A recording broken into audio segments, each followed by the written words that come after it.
You're listening to the Good Food CFO podcast. I'm your host, Sarah Delavan, and with us, as always, is our producer, Chelsea Steer. Hey, Chelsea. Hey, Sarah. We have got a brand new Baba Yacht episode for our listeners today. They are going to hear your conversation with Joe Nicchi, who is the founder of Los Angeles' cult favorite ice cream, CVT Soft Serve. Yeah. I loved my conversation with Joe. He is originally from the East Coast, as am I. I used to see the CVT Soft Serve truck in my old neighborhood of Sherman Oaks. And it was just really interesting to get to talk to him and hear the story of not only like how the trucks got started and why, but then like their expansion and what that has looked like over the years. If anyone is listening and you don't know what CVT stands for or even what soft serve is, like maybe you're not from the East Coast where it's like extremely popular. CVT stands for chocolate vanilla twist. And soft serve, like maybe you've had it at McDonald's or something like that. You know what I mean? Is that soft ice cream comes out of the machine into a cone, you know what I mean? Kind of twists up to the top into a nice little peak. But we both kind of reminisce about this like childhood favorite of ours from the East Coast and how when Joe moved to the West Coast, it didn't exist here and he missed it and he wanted to bring it. And it's really fun to see how this like nostalgic item really met a need and has continued to kind of fill a gap in the marketplace. Yeah, I thought your conversation with Joe, was really interesting. It checked a lot of those Baba Yacht boxes, right? You guys talked about really focusing on building that kind of deep regional brand loyalty before moving to expansion or growth, as you're talking about. And then you also talk about margins, surprise, surprise, spoiler alert, and protecting them. I think as he says, like your life depends on it. Yeah. And these are things that, we've talked to many of our Baba Yacht founders about before. And I think that it's something that is always good to reinforce every time we have these conversations. But there was something else that you guys talked about in this conversation that I think we haven't heard much here on the podcast, and I thought was really interesting. And that was around innovation. Yeah. I think what's interesting is we've talked about innovation once before pretty in depth on the podcast when we had Sarah Nathan, the founder of Newish, and she was really, her innovation was around the product like itself, right? Freeze dried matzo balls and turning that into a quick soup, really changing, that part of the industry and how people can get matzo ball soup, right? Joe, on the other hand, is more focused on packaging innovation. As I mentioned, like his product is nostalgic, right? Soft serve ice cream is not a new thing. He has not recreated that product in a new way, but he's delivering it to people in a new way that has enabled him to grow specifically into national, retailers, right? And what I think is really interesting, and I hope people take away from this conversation, is how at different points throughout the business, the life of the business, when Joe had opportunities for growth and people were asking him for his product, he wasn't just thinking about, okay, how do I replicate what I'm already doing? He was really thinking about, how do I efficiently deliver this product? What are the new ways that I can deliver this product? And I want people to listen and really kind of hear from him what that innovation is and, how he did it and what that process was. But I think no matter what type of product you have, that way of thinking can be really beneficial, because we sometimes think, well, this is the way I'm doing it. So if I'm going to grow, I need to keep on doing it this same way. And he wasn't doing that. He was saying, okay, how can I make this possible without big investment into another truck or, whatever might be a typical way of growing his business. I think if we, it's reminding me of Emily from Boychik Bagel as well, right? Like they're building bagel factories, now in Los Angeles, but she's also thinking about, can I do this differently? Can I make this more efficient so that each time I build a new location, it's not that same big investment every time, but the product that I am delivering has that same exceptional like outcome. Yeah. And like fresh baked. Yeah. Yeah. Yeah. So innovation, I think you're right, Chelsea, is a very big part of this story, but I don't want it to be lost that it's not just that product innovation that is helping him, land on retail shelves, but it's been the innovation and the way he's been thinking throughout the life of his business. We also talk at the end of the episode about luck, and I hope that people will stick around to kind of hear what he has to say about that and sort of my take on luck as well. Yeah. I love that. All right. Well, should we get to it? Yeah, let's do it. Hey there, it's Sarah. If you're enjoying the podcast, I want to invite you to become a Baba Yacht member.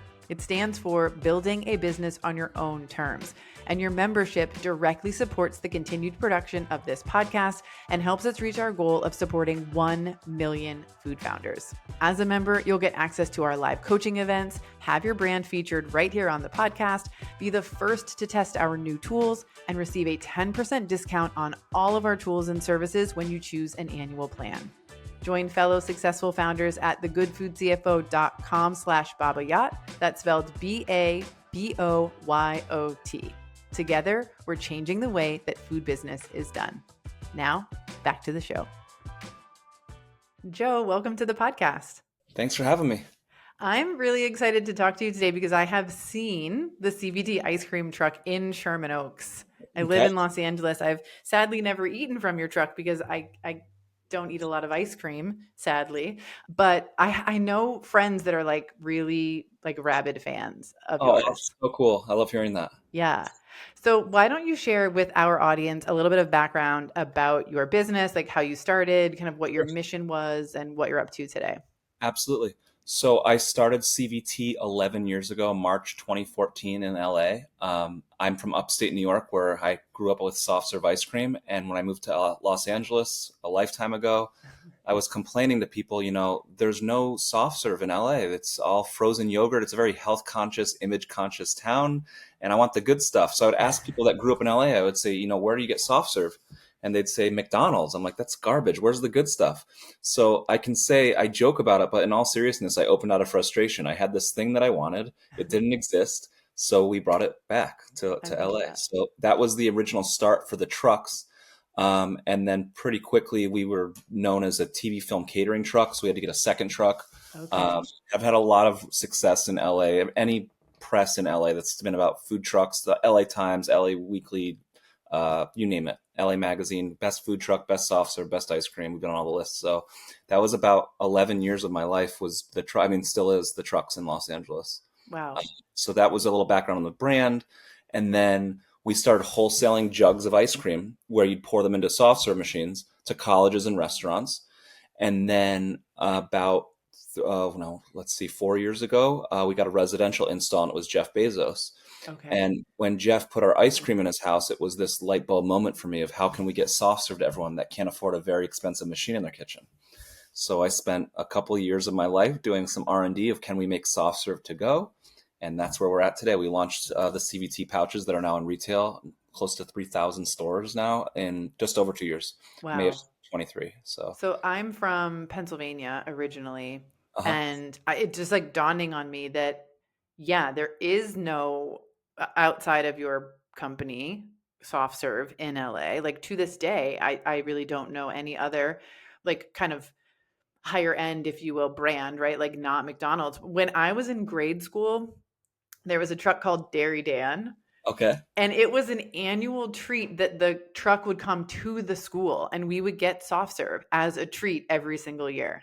Yeah, that's so cool. We did a lot of that in LA, a lot of school treats. It's definitely been, it's weird, like doing it for 11 years now. I've got kids that were like in kindergarten that are now in high school or high schoolers that are out of college. It's fun to be a part of that community the whole way. So yeah. Yeah. So, okay, you launch initially as a truck or you're parking on streets or like driving around. What does that look like initially? Oh, it was horrendous. So I went all in on this thing and not having a clue what I was doing. My first day in business, I think I made about $60. I parked outside of Pink's Hot Dogs in Hollywood. I was like, those people aren't concerned about their nutrition. So I'm going to park there.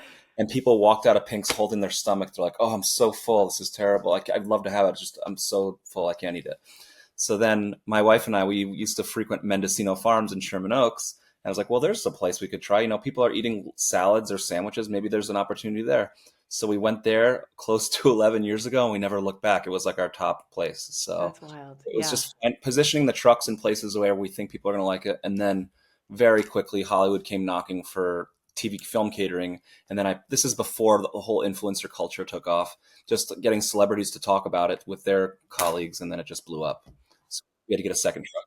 So how many trucks, is it just two then at this point, or do you have like a bunch? We have more. There's two that are currently operating in LA. Yeah. Okay. But Yep. at the height of like catering and stuff, still two. Just the two. Yep. That's awesome. Yeah. So relatively low overhead.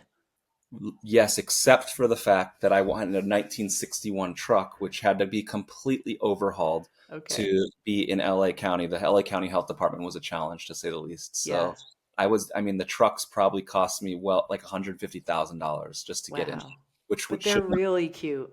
Well, thank you. And it's funny because going back to LA being so image conscious, one of my first events was a wedding, and I asked this guy, I was like, how'd you hear about us? And he said, oh, I saw you while I was sitting in traffic. So I'm like, here's a guy who's going to use he's never even tried the ice cream. He's going to use our truck because he liked how cute the truck looked for his guests to see it when they come into the so that branding, man, and that image, it's important. For sure. Yeah. Absolutely. Okay, because this is a food focused podcast. I want to dig into some of the details. Are you making your ice cream in a commissary kitchen? What does the sort of the back of the house kind of process look like? I'm not personally making it. We have a dairy that makes our recipe. So we go from the formulation, and the dairy makes the recipe in large batches, and then it's then poured in the machine. So are they in California? They are. Amazing. Yeah. So then we have a co-man as well that fills the pouches. So Yep. That's awesome. Okay, so you've got a partner who's making the product for you. Yep. It's then coming to the truck, and you're delivering it in the various ways that you're getting it out there. Exactly. What prompted you to make the move into food service? Oh, so it was all inbound from other schools reaching out to us saying, hey, how can we get your ice cream here? And that's the food service just kind of, it spiraled from people reaching out to us. Gotcha. Okay. Yeah. And then from there, the next move, sorry, I'm just like making sure I remember properly. Yeah. The next move was into homes, but then after that, retail. Truly, that wasn't part of homes. It was colleges. It was restaurants. One of the first ones was the Queen Mary ship, was a hotel. So breweries, places that wanted a dessert item, and they loved the trucks. I'm like, well, now you can have this ice cream. You just have to buy the machine. And it was the putting it in his house moment where I was like, oh my God, this guy, you can say what you want about him. That's fine. I don't care. But like, he could have anything he wants, truly. Mm-hmm. And the fact that he's choosing our brand meant so much to me, in that, like, wow, we're onto something here. Clearly, this guy has tried a lot of food in his life, and all of the best restaurants. Maybe we're onto something here. Yeah. So I was like, we have to figure out how to make this to go. Yeah. So. One more question around the like schools and things like that. Yeah. Did you have to work with a distributor for that part of the business? Yes, we had a local distributor in Los Angeles. We just not national, not a national broadliner at the time. Yeah. I have two trucks from 1961. They max out at 35 miles per hour. I've got places that are asking me, when can you come to San Diego? When you come to Palm Springs, Ojai, Santa Barbara? I was like, we can't do that. So I was like, well, I guess we could just sell them the jugs if they have a machine. So I said, if you want to get a soft serve machine, we'll come in and brand it. And we had a company that would vinyl wrap the machines to look like trucks. We called them CVTs. And it was a huge hit. And then COVID hit, and people started to veer away from the machines just because it was an add-on item, and they were just getting down to the bare bones of what they needed to have on their menu. Yeah. So that was kind of what started getting, or what influenced me to move towards food service with the jugs. And then I would never in a million years would have imagined, forget Jeff Bezos, just that anyone would put a soft serve machine in their house. And after Jeff, all these top 1%ers started asking, they wanted the Bezos machine in their house. So I got some very well-known people in Hollywood that now have these machines in their houses. I was like, this is so cool. But at the same time, I'm like, we're like a brand for the people. Not everyone can afford an ice cream machine. How can we get this to everyone? Yeah. So, yeah. Well, I love a couple of things about what you just shared. So like, one is like, it's a great product. It's unique to the area, right? And so you've got people who are like, we want what you are selling, but you weren't like, oh, we need more trucks, right? Because some people might go, we need to grow this fleet of trucks. They're an expensive truck. That's a lot of logistics. That's a lot of people. Yep. So going And with the you machine, just so you, smart. you just hit the nail on the head. Truly, the hardest part of the restaurant business, any restaurant operator will tell you, is staffing. Trying to get enough staffing, reliable staffing, LA staffing of people that Yeah. are creative that just want to audition and go and write their script, and like they're so flaky. Not everyone, but a lot of people. I've actually had one employee for 8 years on my trucks. It's truly like Wow. so it's staffing. Why don't you franchise it? I didn't have the money to franchise it. I didn't want to deal with like people putting just not having a nice presentation of their truck. It just wasn't worth it to me. Yeah. So there's got to be another way to get this product out there. Yeah. So yeah. So something else that I read was that you are at like event venues as well. Can you Yes. talk a little bit about that and how that came to be? Okay. So that's all with the pouches. We're skipping. Oh, okay. Yeah. So Interesting. the ice cream itself, the machines, that's not event. All of the event venues are with the pouches now. Okay. So we This, launched the pouches in grocery, okay. and that was at Gelson's, 27 stores in Los Angeles. Was really excited about it. Um, and pretty quickly, I met with some people. They said, "Hey, you should talk to Live Nation." I thought it was a total blow off meeting. Sure, I'll talk to them. Head of food and beverage stopped the meeting. He said, "You just solved my dessert problem. I can't sell ice cream at concerts. It's too messy." Yeah. So they came in and they tested our ice cream at a handful of venues to see how it would go. We blew it out of the water, and they came in and venture backed us, and we're the official ice cream of Live Nation amphitheaters now. That's amazing. That was a very short Cliff Notes version of how it all went down. But yeah, so food service, yes, we're in retail and grocery with the pouches, and it's great. But we're also in like SoFi Stadium, Legoland, Hershey Park, Six Flags. There are so many places that outside of grocery where this product is just the Yeah. verticals. We're talking to airlines, we're talking to pools in Vegas. Like just the idea of having true innovation like soft serve to go is just not Yeah. the norm. So So let's dive into that innovation time. So obviously we've heard from you that like the idea that Jeff Bezos is like, give me a machine in my house. You start to think about how can we get this ice cream to everybody. sure. Talk us through, That process. what that was like. Okay. So I had customers after Jeff was like, how can we do this? And I would have customers that would come to the truck and they'd buy a soft serve to go, and we put a dome lid on it and they'd take it home. And I would say, how does it taste? They're like, if you take it out of the freezer, it tastes like Ben and Jerry's, like a pint. Or if you let it melt for a little bit, it starts to taste like the truck again. So it was like, oh, so I need to sell a melting product. How can I sell this in a form where it can melt? So I went down a crazy rabbit hole. My wife, we have 4 kids. We had empty breast milk storage bags at my house. I started filling breast milk storage bags on my truck to beta test it, and I'd hand it out to people. They didn't know what to do with it. I'm like, no, you just eat soft serve to go. Like just let it melt and eat it. And like, this tastes so good. I was like, yeah, that's what we're trying to do here. So it was, okay, I have this idea. I think I can do this. Well, who's going to make it for me? No one's doing this. So Yeah. I guess I'll go after baby food manufacturers or applesauce where they already have pouches and teach them how to make ice cream. And that was a disaster because they don't have the space to do that. They wanted high volume, which we didn't have. We were new to the space. They didn't have freezers. So I was like, well, maybe I can teach someone who already makes ice cream how to fill pouches. So that's what we did. We had to source a machine. It was a crazy, crazy time, about 2 years of figuring out how to do this whole thing. Yeah. In the meantime, I'm selling this product in. I had a breast milk pouch full of product, and I had a prototype of what the pouches would look like that I had a prop master in Hollywood make for me. So I went into these pitch meetings and I was like, this is what it looks like. This is what it tastes like. And we were getting customers before we had even produced a single pouch off the production line. Wow. It was build the plane as you fly it, truly terrifying. Like, Yeah. oh no, what I painted myself into a corner here. I have this thing that people want and I can't make it yet. Hopefully Yeah. So that was scary. So did you require investment, whether it's like your own funds or outside funds, in Yes. order to get this product line off the ground, the Yeah, machine, all of that? So I found someone that was willing to rent me a machine, but I still had to buy tens of thousands of pouches up front. I had to invest in the machinery and all, boxes, all legal, anyway. So I went and did a family friends round. I went, and it was so weird. I'm the worst person for investing. I would approach these people and I would tell them what I was working on, like, oh, can I invest? And I would like say, if this is going to break the bank, if you're going to refi your house, if this is going to burn, like this could all go away tomorrow. I need to know that this is just extra fun money that you want to, and that's what happened. That's So really great of you. yeah, I was like, I was like, it wasn't weird, like reverse psychology or being passive aggressive. I was like, look, of course I'd love your investment, but I don't know. No one's done this before. I have no idea how this is going to pan out. Yeah. And yeah, so I got a handful of people that came in with big checks, and we raised on a safe, and we're off to the races with our first batch. And then after the test happened with Live Nation, they came back and said, "Hey, we'd love to venture back you and make this thing national." Wow. So we got a significant check. They set the valuation, all the safes converted, and the rest is history. So Wow.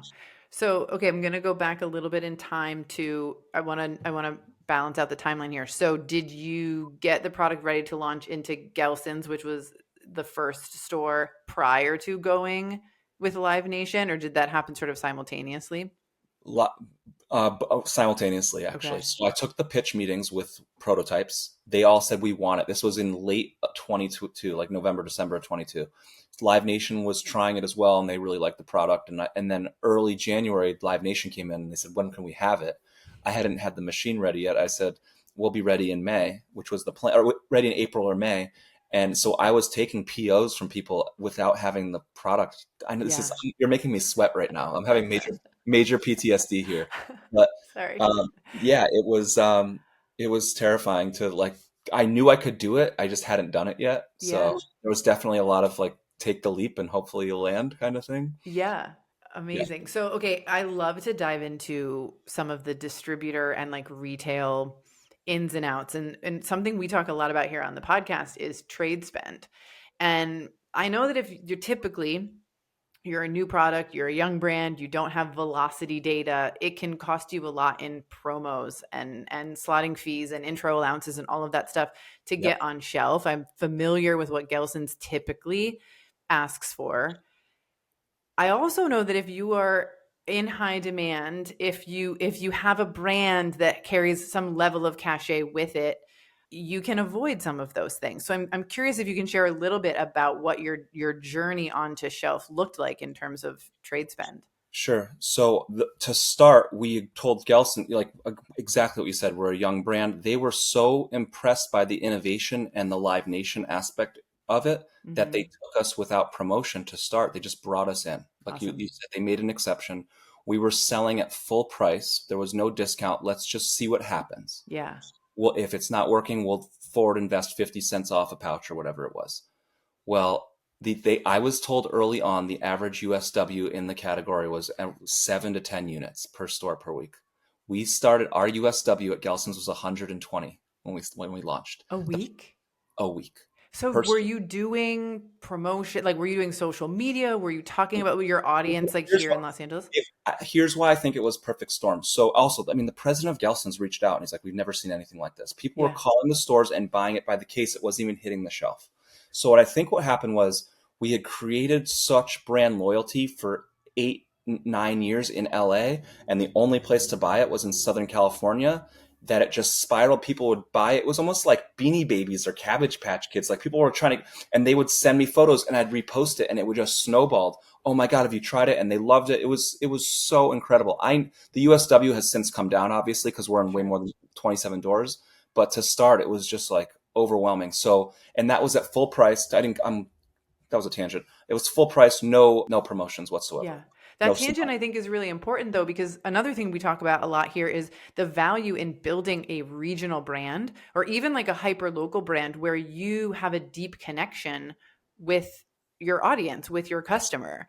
And Yes. oftentimes people are concerned, okay, if I'm only in, let's just say Southern California, and Yep. now I'm putting my product in store in SoCal, am I going to erode the brand? Am I going to like lose sales in one place for the sake of somewhere else? I thought about that with the trucks. I was like, are the pouches going to kill my truck business? And it didn't. It was like the perfect storm. People can have it at their house or on the weekend, or they can Yeah. visit the truck. It's two different I experiences. was gonna say it's like very different experience, yeah. Yep. And so, okay, so you're with a distributor, you're on shelf at Gelson's, you're able to get on without promo, things are going really well. Yep. Do you expand pretty quickly to more retailers?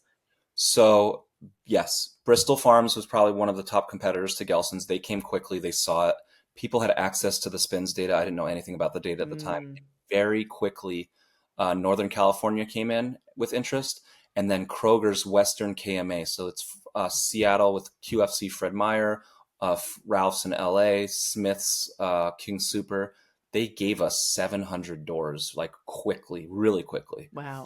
Because they all saw that Gelson's data. And I was like, there's no way we're going to maintain at 120 units. That was just a crazy launch. USW came down, but it was still above average. So it was really all with the same distributor?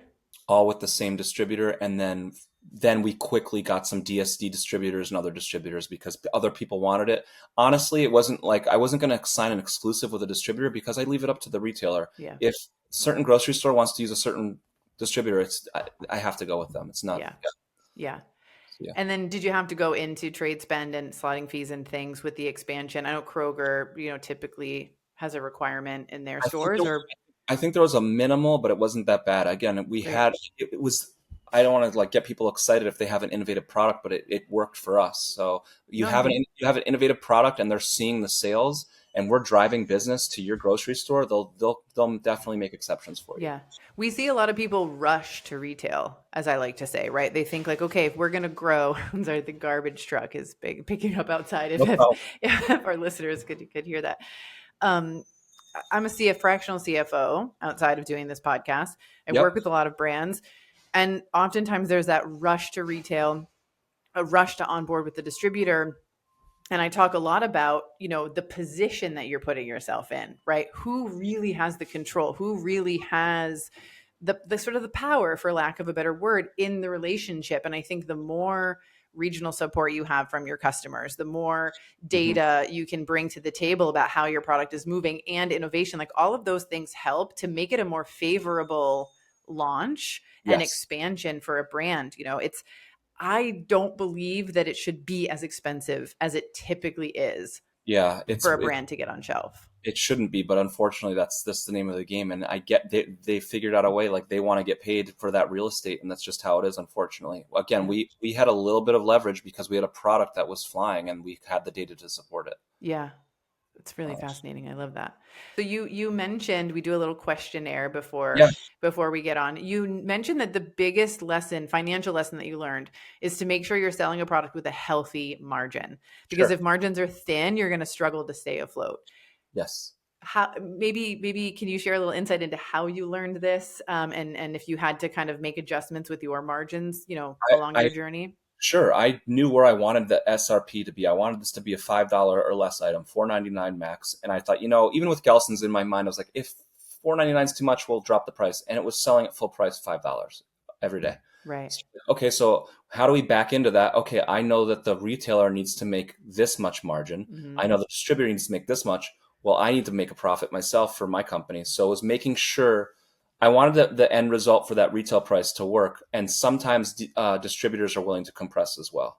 So that I've learned that too. But again, if you have an item that's selling, they're willing to. There's always exceptions to the rule. But so we have a very healthy margin. There are actually certain grocery stores now. It's incredible. They brought us in direct to warehouse, so we don't have a distributor. Nice. So, and you'll see that some people say, how come you're only this much? So how come you're 50 cents cheaper at that store? I was like, well, because we're not using a distributor. That distributor compressed. So it's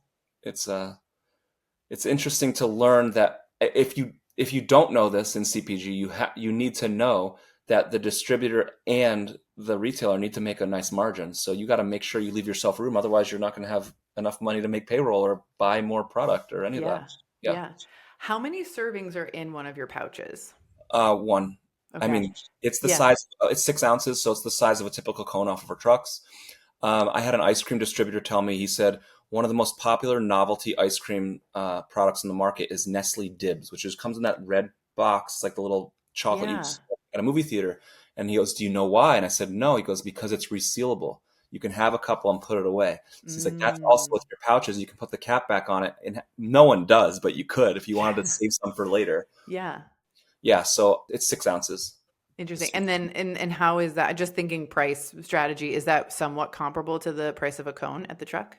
It's the exact same price. I love that. Yeah. I love that. Yeah. So, I mean, you're getting, yes, you're getting a cone and the experience, but also you're getting the experience of having a no mess ice cream in your car is pretty cool too. So, Yeah. Oh my gosh, that's a great way to spend drive time. You're yeah. like in LA traffic, but you have a CVT Yep. soft serve pouch Yep. and it's meant to be a little bit melty. Like it's Yes. genius. It's so And genius. I know I have people that are putting it in their coffee and making affogato on the way to work or Coke float or whatever. Yeah. That's So, amazing. I love yeah. that. So the business over the years, it's been several years, but like the expansion, the growth, the reach of the product has really, I mean, It it's blown up, right? It's Like yeah, we went from like I said, okay, so we launched in May of 23 at 27 stores. We're probably in a few hundred doors by the end of the year. Then last year, now we're in 3,000 stores across the country. It just yeah, it's crazy, crazy fast expansion. yeah. What does your team look like now? We're very lean. There's Yeah, myself and I have three other full-time employees. I have some contractors as well. I would say we're a team of maybe 7 to 8 people max. I love a lean team. Yeah, it's And then do very you work with brokers or merchandisers or anything in all of store? the above, but never an exclusive. That's what we told. They all want exclusive, and we're just like, we're not going to do it. You go get us business, we'll give you your commission, but we're not going to sign an exclusive. Yeah. It's just not does not make sense for us. Yeah. What is one of the, aside from the financial lesson around margin, what's one of the biggest or some of the biggest lessons you've learned as you've like navigated this industry and all the different ways that you can sell a food product? That's a great question. I guess I I think we have a product that works. I hate to say everywhere, but it truly it the a lot of these VCs or investors come in and they're looking at our product with like a certain multiple, and I'm like, you're giving us the same multiple that you're going to give a novelty ice cream that's only here. Like we're talking to 10 different branches of opportunity here. So it's challenging in that we're getting pulled in a million directions right now, Yeah. which is a great problem to have, I know. But it's like, okay, should we solely be focusing on grocery? Should we only be focusing on live event spaces, on food service, on hospitals? Like where so we're getting pulled in a million directions. Yeah, it's really trying to like figure out our strategy and okay, we know what's working and what's not working, and then we just have to dump fuel on the fire of what is working. Yeah. And the first 2 years have been a lot of A/B testing. I'll give you another example. We have these barrel freezers. They're on wheels. You probably see them at grocery or at convenience stores, Hmm. and they're not easy. They're to place in terms of you have to get a lot of sign-offs from grocery stores. But Gelson's has put them at their self-checkouts, and our velocity has gone through the roof. It's a very much an impulse buy. So like, okay, great. We're just gonna dump money into more barrel freezers. That's how we're gonna, and it's worked. But it's also like there's a lot of corporate red tape in all of this. Hmm. Another example is they call it category review, where they're looking at the ice cream set. They're looking right now. I can't name who it is, but someone just said yes to us in category review for next February. I'm like, here I am. I have product now. This is prime season. Yeah. What? But they move at a snail's pace. A lot of these grocery chains, unfortunately. So I'm thrilled that we're going to be in their stores, but it's not until February, March of 26. So it's like Wow. it's just a slow pace. The smaller independents can move a lot faster than the big guys. Yeah.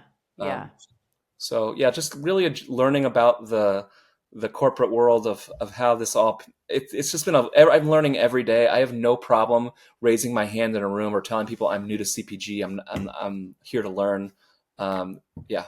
Yeah. So You mentioned A/B testing and sort of, one of the things I love to also talk about is like the data, like what are you, not specifically like what are you observing about your customers, but what are the things you're looking at perhaps to like understand what do we focus on, or, what should we try out? What does that look like for your brand? so for us, we have an item that's $5 for a pouch, and you're going to throw a birthday party, and you want to buy 20 of them. Maybe you're not going to spend $100 on ice cream. So I'm like, and we're seeing our demos like, okay, so maybe we should consider doing a smaller pouch in a multi-pack. So we're Mm, looking at that now. We're talking with Costco and the other club places. So yeah, looking at the data and seeing how much people are buying, who's buying it, where they're buying it. Also with Live Nation, it's been really helpful to see like who are our strongest performers musically. Like, okay, who typically watches that band? Okay, now we know. Or why are we so popular in this state or this city? Okay, well, we need to flood that city's grocery stores around that amphitheater. So it's been healthy to see what's working and what's not working, and sort of pivot where we need to pivot. I would yeah. tell anyone listening to this, you have to be nimble. If you're like set in your ways of like this is how it's going to be, the data will prove otherwise. And you have another example is I told myself, I'm like, I know this is in a pouch. I know that's traditionally baby food, but I did not put like little kid branding on. I'm like, this is not a kid's product. This is for everyone. And truly, we learned from the data there were certain shows that are more family oriented at Live Nation that we just crushed it. And I was like, Right. well, I guess the data said otherwise. Maybe we are more for younger people. But also to defend myself, people at concerts with families are not drinking as much, so but they still want to have some sort of treat. So that's why I think those numbers were high.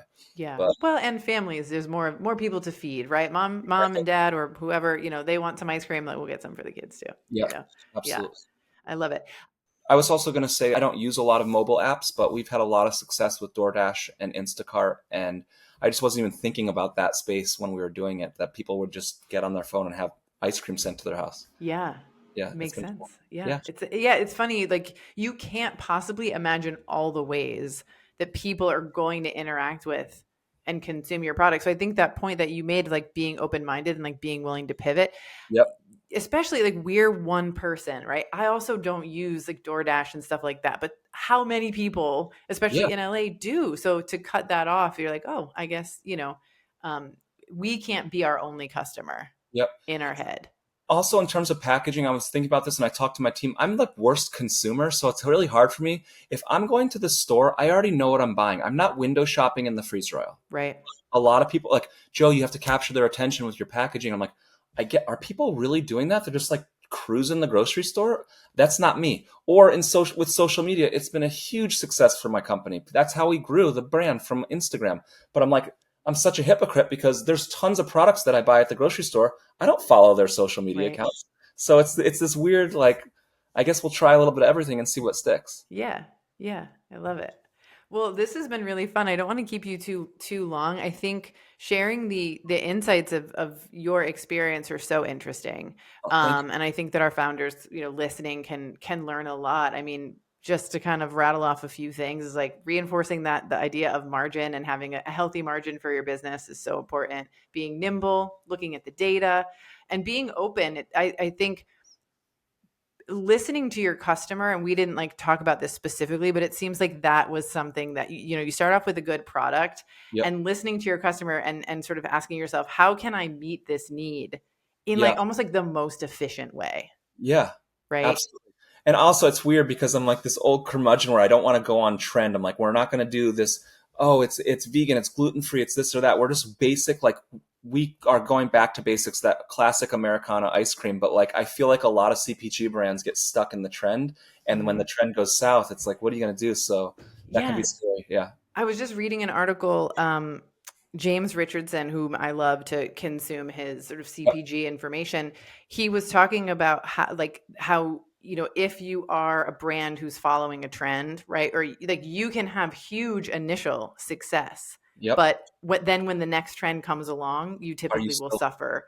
But if you are a brand like yours, a brand like Siete, for example, right, where like it's not trendy, it's innovative, it is meeting a real need, you might not have rocket ship sales right in the Right. beginning, but there will be consistency, there will be consistent growth, and there can be longevity Yeah, with the absolutely. brand. Yeah, there's a funny quote from the guys that started Baskin Robbins. They said, "Do you know why we have 31 flavors? It's to give people 30 reasons to come in and buy vanilla." It is it is the number one selling ice cream flavor in the world. People were asking me from the very beginning, "Why are you naming your business an acronym? Why are you only sorry, I name my business an acronym because it forces conversation. It makes Yeah. what's CBT? What is that? And then why are you only selling two flavors?" I'm like, "I'm selling the two most popular flavors in the world." Like this is so yes, I could go on trend and go with all these other ice cream brands that are putting like avocado and olive oil in their ice cream. It's just like, Yeah. let's just avoid the trend and focus on doing something really well, like In-N-Out burger model. Just keep it super basic. Yeah. And Yeah, we have what we call Baba Yachts here, is building a business on your own terms, and I think yes, you sticking with that is so Baba Yacht. It's like yeah, you established your business to do something very specific, to bring this sort of nostalgia to an area that didn't have it historically, but it clicks, right? There's just like there's people love it. And oh, by the way, a lot of people who live in LA are from the East Coast, like myself, yes, right? So yep, like we resonate with it immediately as well. I don't think we want to go to a soft serve truck and have like some wild new flavor, right? I think you and Baskin Robbins are onto something. It's like people are going to go for that classic thing they're familiar with. That's what they're going to come back to time and time again. And you have proven that. Absolutely. Yeah. Absolutely. Any last words or things you want to share with other founders who are listening? Sure. I consider myself an accidental entrepreneur. I did not go to business school. I studied theater at USC. Like I'm the furthest thing from, I learn every day. You're going to learn every day. You're going to fail every day. And the biggest thing that I try to like tell as many people as possible, especially my kids, is social media is such a highlight reel. For every win that we've had on there, there's been 50 losses, and we just don't post the losses. And I think that you need to know there's so much work behind the scenes to make it look simple it's not as easy as it looks. I'm not trying to keep people from going after their passion or their dream. They should do it, but just know that there's a lot of bad days when there are good days too. So yeah, for sure. One other thing I wanted to add, and I was just saying, like, there's so many founders hide from it. And my soapbox moment is I want people to know how lucky I am and how many lucky breaks we got along the way. I think people look at luck as a weakness and they're like, oh yeah, we got this. I'm like, no, the reason we got into that place is because I knew someone that got us in. So I worked really hard and we have a great product, but there's definitely, and I know no one wants to hear this, but it's true. There's definitely an element of luck. And anyone that says otherwise, like I did this, I got here all by myself, they're not telling you the truth. There's definitely something to it where someone gave them a break. Because like, I mean, I started in Hollywood where there's all these gatekeepers, but truly in business, in the CPG business, you've got category managers that get to decide if you're going to be on the shelf or not. And having those relationships, I've been really lucky. So I just want everyone out there to know that there is a element of luck involved in this. Yeah. But even with luck, you have to have a good product. This is true. You have to be able to deliver. But yes. I think like Oprah used to have some sort of saying about luck, right? It's where like preparation meets opportunity. Yep. But I agree with you, introductions, I think it could sort of speak to a way to approach business is like, don't believe that you have to do it all yourself, that like, right. Create a network, create a community. I think, it sort of speaks to the idea of like collaboration amongst food founders, collaboration amongst, retailers, just whomever can benefit you, even if you have a technically competing product on shelf. Yep. I pitched after we got Gelson's, I told my friend in LA who owned a pizzeria, I said, hey, would you sell it here? And he said, you're not thinking big enough. And I was like, what, like Dodger Stadium or concerts? And he goes, concerts. I know a guy at Live Nation. You should talk to him. Had I not had that conversation, we would not be a national brand right now. That's amazing. And he didn't have to do that. He sent an email. They took the meeting. Like there were so many lucky moments that happened along the way. And I just want people to know that, like, I'm not embarrassed to say that I got lucky. It's true. Like, and I think people should be more open about their luck. Yeah. Open about their luck. And I think open about their aspirations, I think is part of it too, like, and willing to get feedback from people, because in my mind, you could have easily been like, oh my God, that's crazy. Or you could have not taken the connection. Like it could have gone so many different ways, Sure. I think there's something, and maybe I'm like honing in on this because it's something I'm actively working on, is like telling people what I'm working on. Yep. Like, this is what I'm working on. It's not going to be ready for months.